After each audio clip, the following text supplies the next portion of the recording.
Welcome to JNS TV. My name is Josh Haston, broadcasting from the JNS Media Hub here in Jerusalem, the eternal capital of the state of Israel and the Jewish people. We have a very special program for you today. Two guests on the program, Dr. Judith Friedman Rosen, the Vice President and co-founder of the Israel Independence Fund.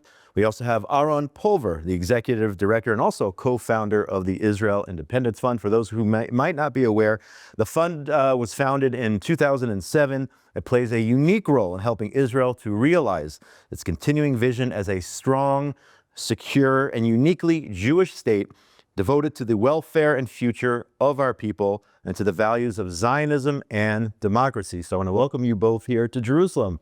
Thank you for having us, Josh. Thanks for Pleasure coming to in. be here. Ladies first, we're going to start with Judy.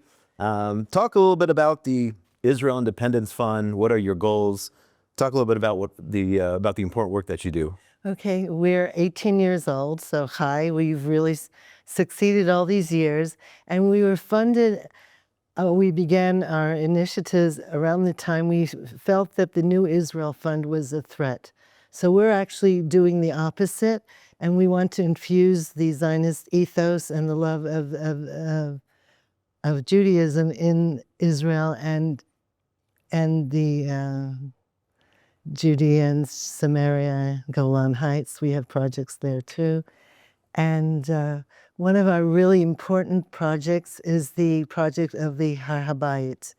And I really think that the strength of our whole initiative was really started with Aharon, and I'm going to let him address it. But when we were doing it, and as we were progressing, people were saying, "You're crazy, you're going to start World War III." And as we see, we have had in the last few months up to 68,000 different people going up to Har HaBayit. Let's clarify. Har HaBayit means the Temple Mount. That is Judaism's holiest site. Sometimes people say the Western Wall is the holy site, but that's not accurate. And I'll turn it over to you, Aaron, to talk a little bit more about your work on the Temple Mount, Judaism's holiest site. Let's set the record straight here. The Temple Mount is a good example of the Israel Independence Fund's decisiveness, creativity, and courage in addressing issues that are the most important to the Jewish people that have not been addressed for decades. The Temple Mount is, as you said, Josh, Judaism's holiest site. It's where both temples stood. And unfortunately, it was conquered by the Jordanians in 1948, an act that was recognized only by two nations, by Britain and Pakistan. Right. And up until now, it has been illegally occupied, not only by the Hashemite regime that was there from 1967 until 1967, but since 1967, it has been managed by the anti-Israel, anti-Semitic Waqf, which is run by the Jordanian government, paid for by the Jordanian government, in an act that is probably one of the most infamous acts that's happened in Israel's history.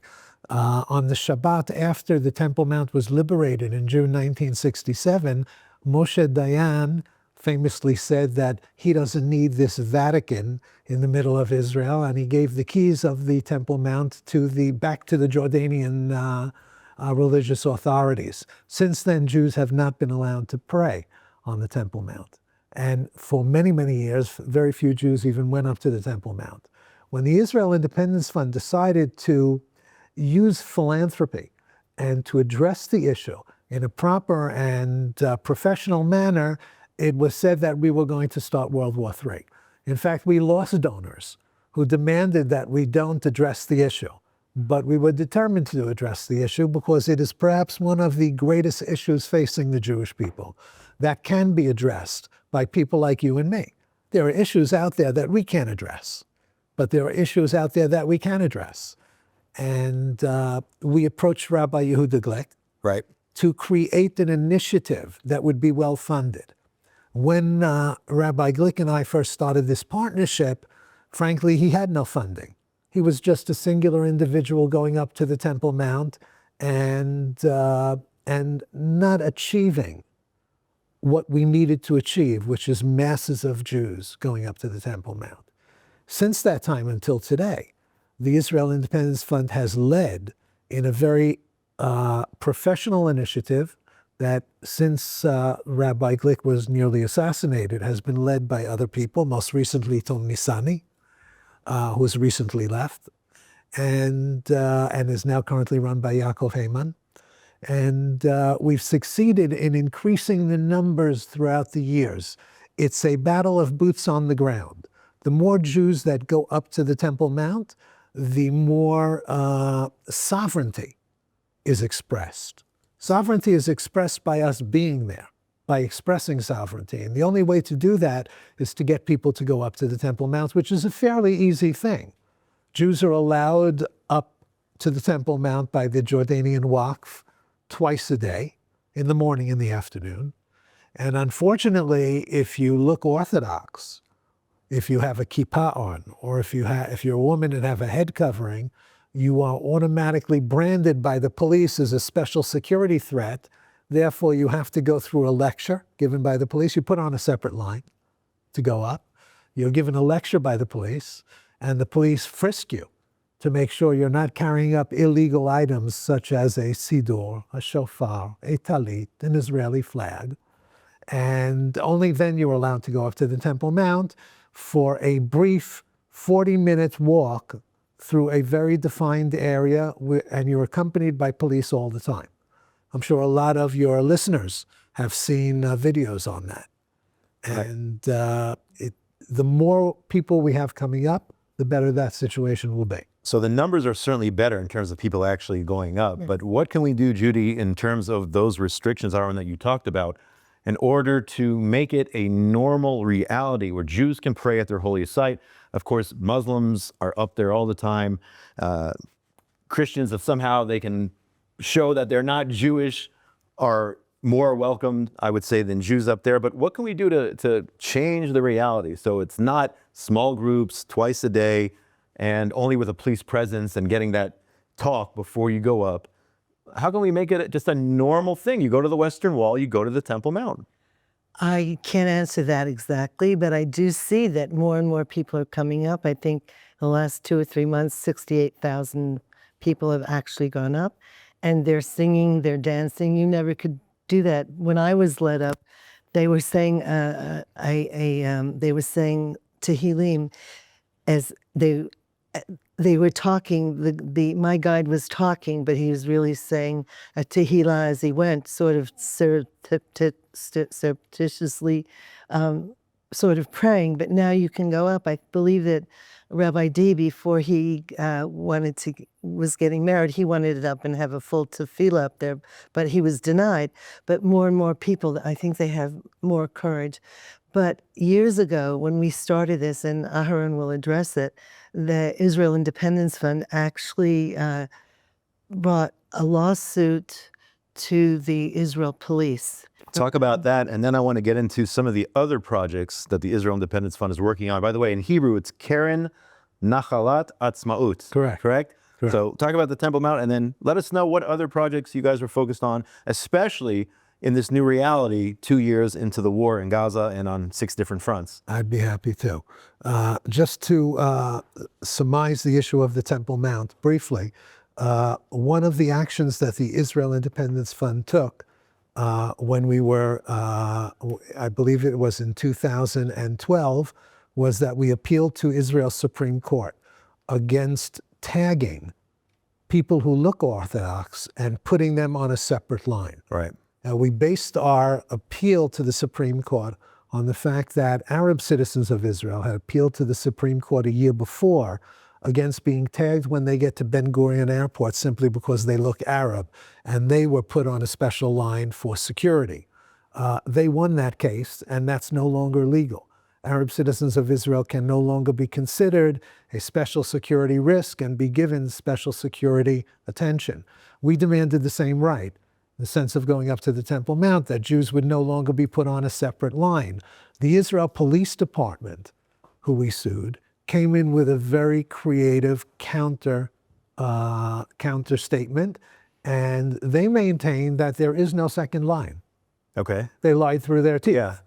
And despite the fact that we submitted countless video clips that evidence that there was clearly discrimination against Jews who looked religious, The Supreme Court completely ignored them, accepted the police version that we were lying and there wasn't a second line, and that was the end of the case. When our attorney stood up and said, but this decision of the Supreme Court is based on a lie, the judges threatened her with contempt of court. Wow. So that's Israel's so-called Supreme Court. That's the way they behave. The Temple Mount to them is a non-issue that sits completely on the desk of the Israel police or the prime minister. By the way, when they were moving the embassy, the U.S. Embassy under President Trump in his first term from Tel Aviv to Jerusalem, they also said this was going to start World War III. That never happened. Right. But let's talk about more of the projects that you support. The Israel Independence Fund, founded in 2008, decided at its birth that we were going to do philanthropy very differently.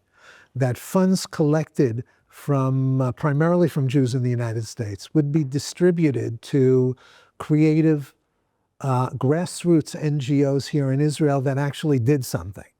We weren't going to fund general operating costs of large organizations, and we weren't going to ensure that the larger organizations have funds that disappear.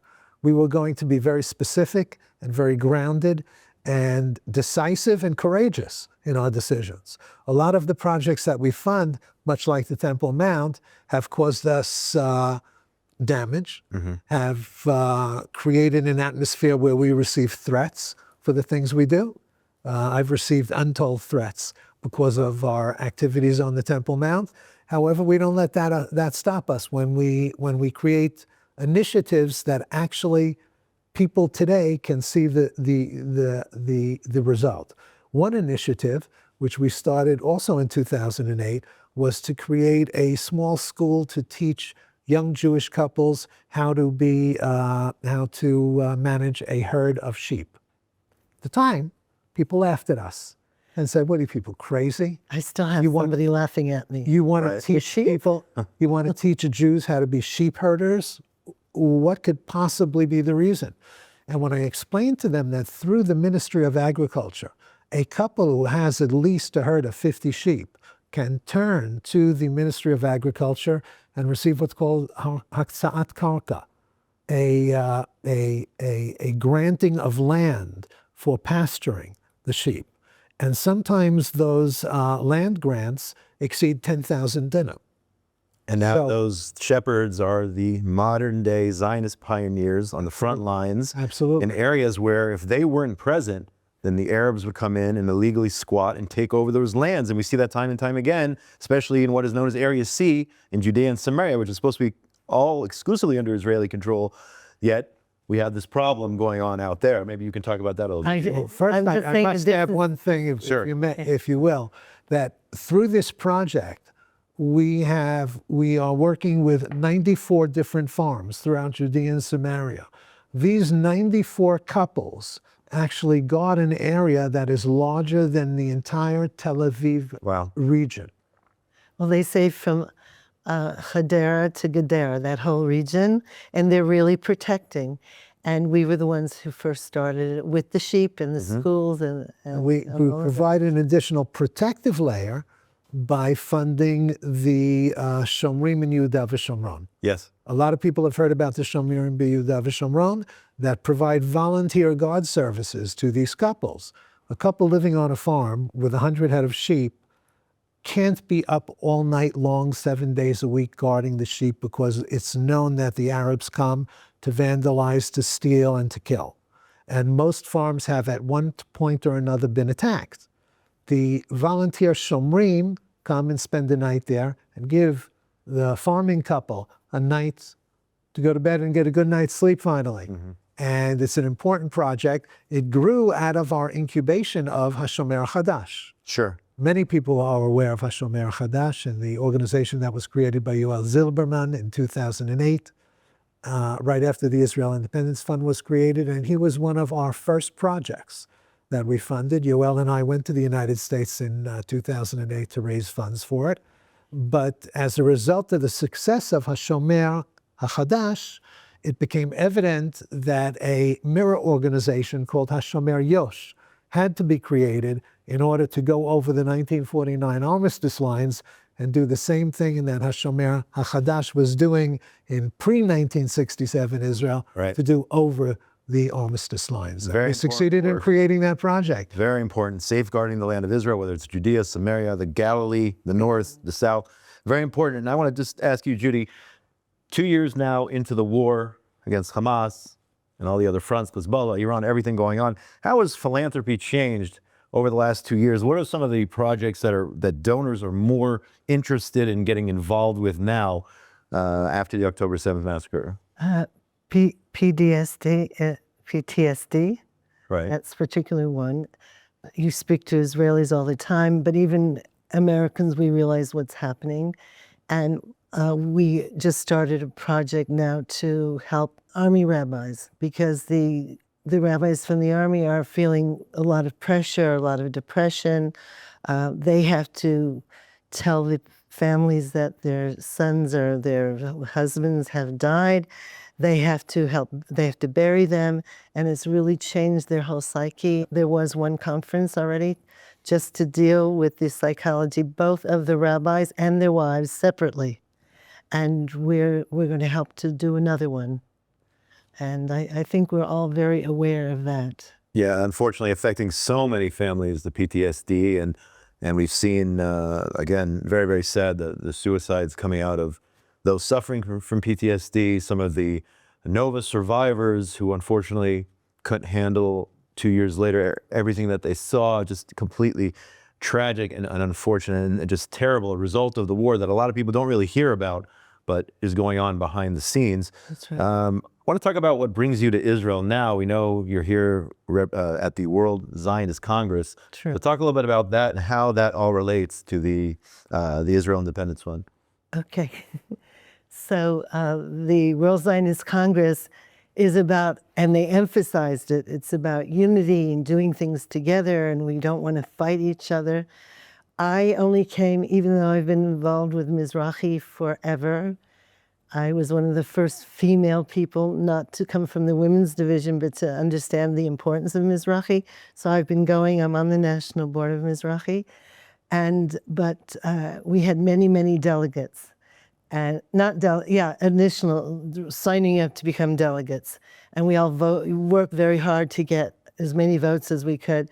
But honestly, America only gets 155, even though from all the different organizations, and there were 24 different organizations. And so then you come to the Congress, and they have different points and resolutions, and then they vote on it. And because I am not a delegate, but I feel that it's important to be involved in the whole Zionist ethos here, I came. But I believe my most important job is to work with the Israel Independence Fund, because we really can do it. I can see where my money goes, and I know it's there. We have this program called, a program in the Golan, let's put it this way. And these young people needed some outside therapy. So when I went up there, I said, oh yeah, the horse therapy is very good. So I'll build a Paddock. And so I did. And so I could see right there that this is really helping people and really doing it. And I know that it doesn't have to go through a lot of other ways for the money to arrive. So I'm trying to synthesize both sides. I want to be a part of the world Zionist movement, but I want to actually be fulfilled by doing the projects that we do. And, it takes leadership, it takes courage, it takes a lot of diligence. Aharon actually is a one-man band practically. Everybody's coming to us from everywhere with ideas, and he decides, and then he turns to us and he says, well, what do you think? Do you think we can do this? And even yesterday I said, Aharon, let's do it.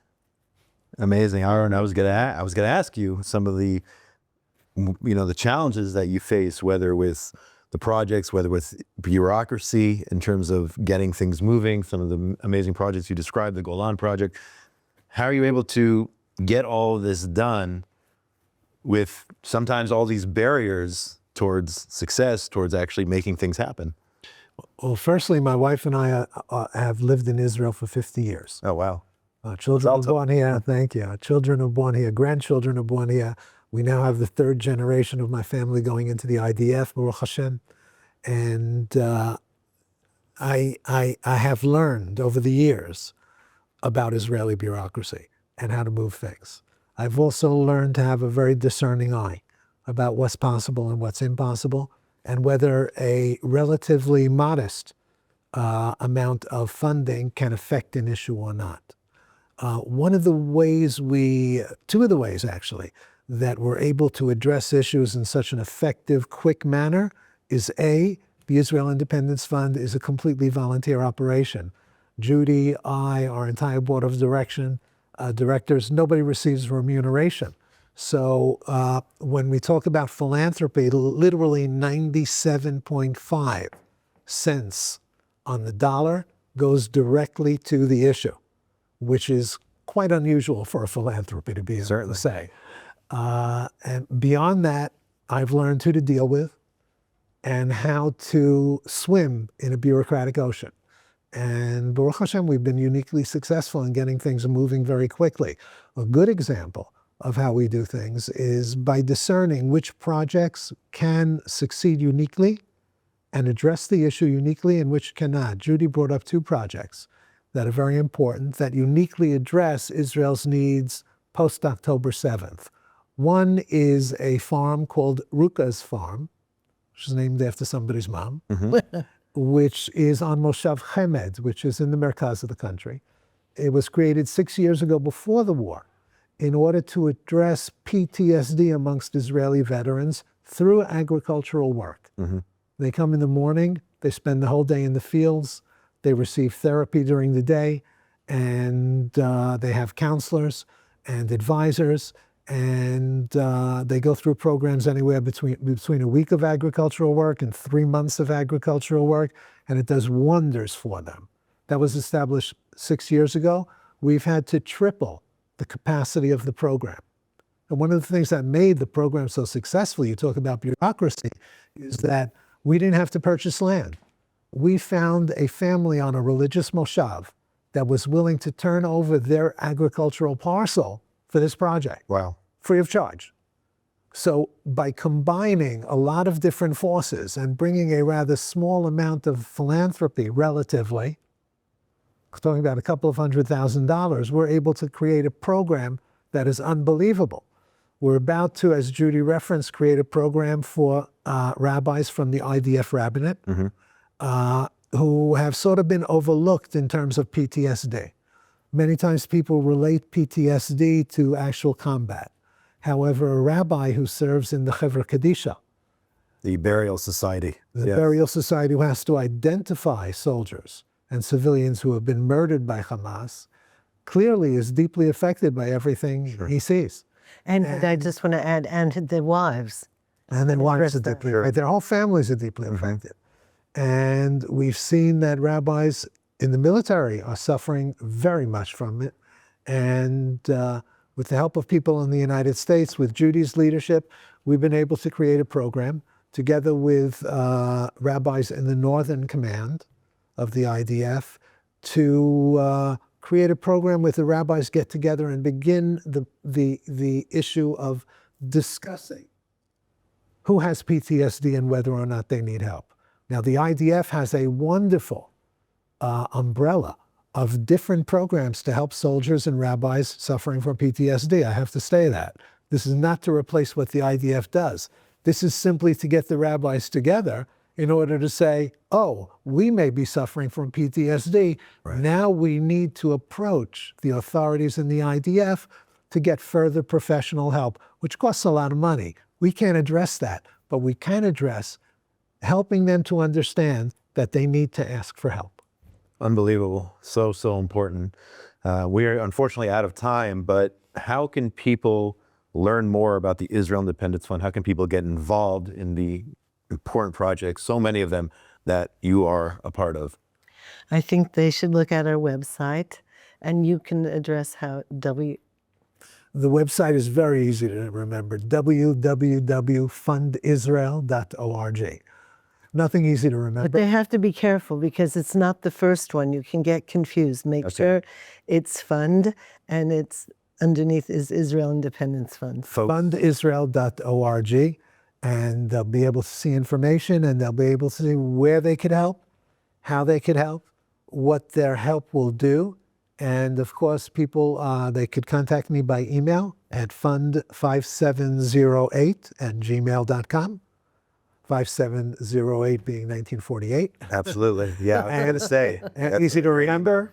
And please, I hope that your listeners feel free to contact me by email. I'll certainly be happy to respond to anybody's questions and provide extra information about the programs that we incubate and the programs that we're funding today. I want to thank you for having us here today. It's wonderful to be here. You have a beautiful studio. Thank you. And it's certainly very professional. And I love your podcasts, and I hope we'll be back again. I hope love you'll to have have us you again. back. Thank you so I'll much. come back. I'll be happy to. Dr. Judith Friedman Rosen and Aaron Pulver representing the Israel Independence Fund. Keret Nachalat Atzmaut, folks. These projects are at the forefront of modern day Zionism. I can't stress that enough, how important all the projects which the Israel Independence Fund supports are. So make sure you go check out the website. If you missed any of that, you can contact me. Happy to put you in touch. Well, I want to thank the people behind the scenes here, Yuri Svetsky, Zach Sickerman, Esther Eden, and Ryan Lishitz. My name is Josh Hastem, coming to you from the JNS Media Hub in Jerusalem, the eternal capital of the State of Israel and the Jewish people. Thanks so much for joining us.